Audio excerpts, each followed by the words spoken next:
কড়াইতে ঘি দিয়ে দিচ্ছি। আমি 3 চামচ ঘি দিলাম।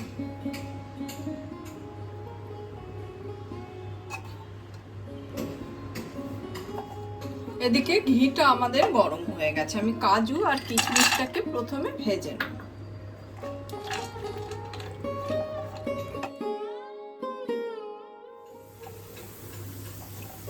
এদিকে কাজু আর কিশমিশটা আমাদের ভাজা ভাজা হয়ে গেছে, আমি তুলে নিচ্ছি।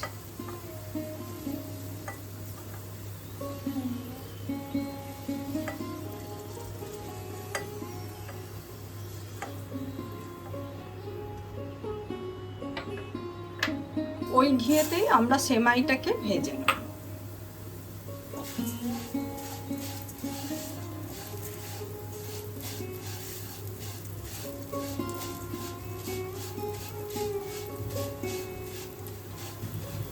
একটা তেজপাতা দিয়ে দিলাম। সেমাইটাকে কিন্তু ভালো করে ভাজতে হবে।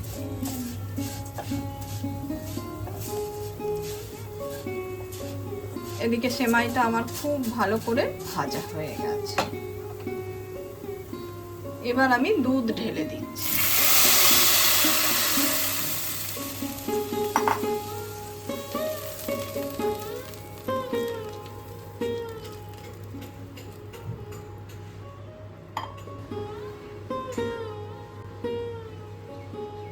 থেতো করে রাখা ছোট এলাচ দিয়ে দিলাম।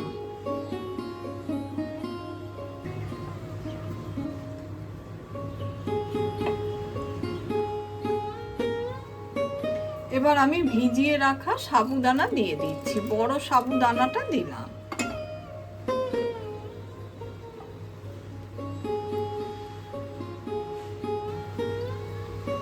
এবার আমি চিনি মিশিয়ে দিচ্ছি। খুব বেশি চিনি দিলাম না, আপনি বেশি চিনি খেলে বেশি চিনি দেবেন।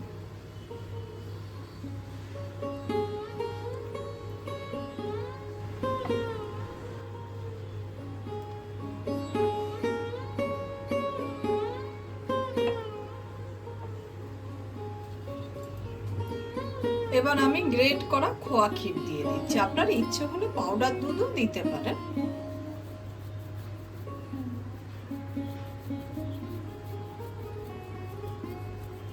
খোয়া ক্ষীরটা দিলে খেতে কিন্তু বেশি ভালো লাগবে।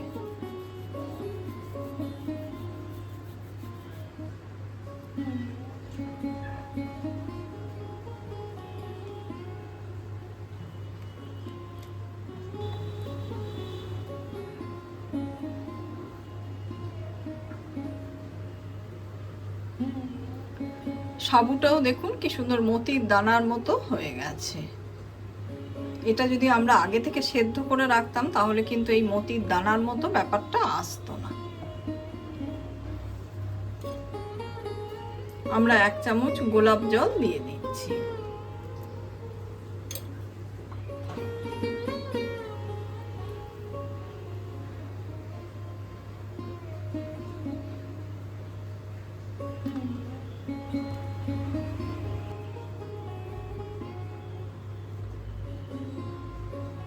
এটা কিন্তু ঠান্ডা হলে পুরোপুরি ঘন হয়ে যাবে। সেমাই আর সাবু দুটোই সেদ্ধ হয়ে গেছে। এই দেখুন সাবুগুলো পুরো মতির দানার মতো দেখাচ্ছে।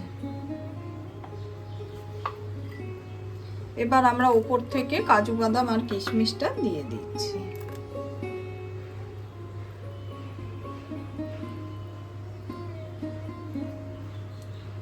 আমার এই সাবুদানা আর সেমাইয়ের পায়েসের রেসিপিটা আপনাদের যদি ভালো লেগে থাকে লাইক, শেয়ার, কমেন্ট আর সাবস্ক্রাইব করতে ভুলবেন না।